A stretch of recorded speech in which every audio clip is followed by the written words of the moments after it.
The following story has been brought to you by StoriesToInspire.org. There was a person who was by a chasna, and right after the Bedek, and he went to the chuppah room. He says, "Why should I waste my time? Let me go to the chuppah room. It's quiet. I can learn a little." And he walks inside, and he sees there's someone else sitting there. So an older man, he walks over to the person to say Mazel Tov to him. He's about to stick out his hand to say Mazel Tov. He sees a person sitting there, an elderly man, with tears coming down. He says, "Everything okay?" He goes, "Yeah, everything's fine." So he chaps. It must be, he's happy. He's a relative. Tears of joy. So the tears of joy? He goes, "No, they're not tears of joy. Not tears of joy. Not upset. Well, what's going on?" It's a long story. So you want to hear it? He goes, "Yeah, I'll tell you." So he sits down. He starts to tell me. He says, "I was in Auschwitz. My family was taken. My friends were all taken to Auschwitz.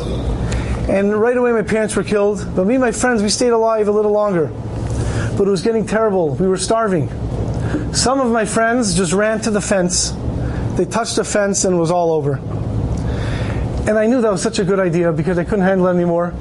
And quite a few times I walked over to the fence. And then I saw a picture of my father. I said, "I'm not allowed to do that." I didn't do it. One day, I was walking towards the barracks and I collapsed. It was very cold. It was freezing. I was starving and I needed something to eat. I had nothing to eat. And I collapsed. I was lying there on the ice. I couldn't get up, and I knew that was it. I said Shema, and then all of a sudden, I started to see somebody. It must have been a dream. I see an old man come over to me. He said, "What are you doing? Why are you on the floor?" I said, "Because I'm starving. I can't get up." He said, "Why don't you eat something? I have no food." "Did you daven to Hashem?" He says, "Okay, you know what? You're right. Let me daven to Hashem." I daven to Hashem for a slice of bread. So a person looks at me and says, "You believe that Hashem can give you a slice of bread in Auschwitz?" I said, "Yeah, I believe Hashem can give me a slice of bread in Auschwitz." He says, "You're a fool." I said, "I'm a fool? Why am I a fool?" He says, "If you believe Hashem can give you one slice of bread, why don't you daven to Hashem to give you a loaf of bread?" It's a loaf of bread in Auschwitz. Who has a loaf? You don't believe Hashem can do it? So I daven for a loaf of bread. Then a person looks at me and says, "You're a fool." I said, "Why am I a fool?" He says, "Why are you davening for a loaf of bread? Why aren't you davening to get out of here?" So I pointed to the chimneys. I said, "That's the only way you get out of Auschwitz." He says, "You don't believe Hashem can get you out of here?" I said, "No, you're right. And I davened I should get out of here." And the person says, "You're a fool." I said, "Now what?" He says, "Don't you want to get out of here? Don't you want to get married?" I said, "Get married? Thinking about getting married?" And this went on. "Why aren't you daven to have children? Don't you want to have children?" So I daven to have children. "Don't you want healthy children?" I daven for healthy children. "Don't you want to see those children get married?" Yes, and I daven for that. "Don't you want to see those children have their own families?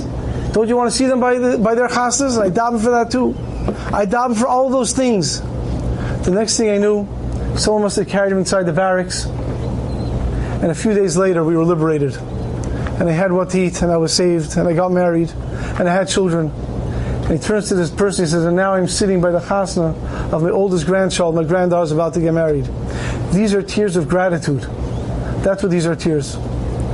But what we see from the story is that Hashem doesn't put you somewhere just to get you out. Hashem doesn't take you with one hand, throw you up in the air, you're all nervous, and then He catches you. Hashem doesn't do that. If Hashem puts you somewhere, He doesn't put you somewhere just to get out of it. He doesn't put an obstacle in your way just to be in your way. If there's an obstacle in your way, you have to use it as a stepping stone. If Hashem put you somewhere because there's something you could accomplish. We are in a unique situation now. Even though it's for 2,000 years, this is not how it's supposed to be.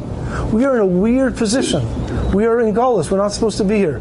If we are in an unusual situation, says the Chavetz Chaim, it's because we have an opportunity to daven. And that's what we're supposed to be doing, to daven to Hashem, to bring us home. Enjoyed this story? Come again. Bring a friend. StoriesToInspire.org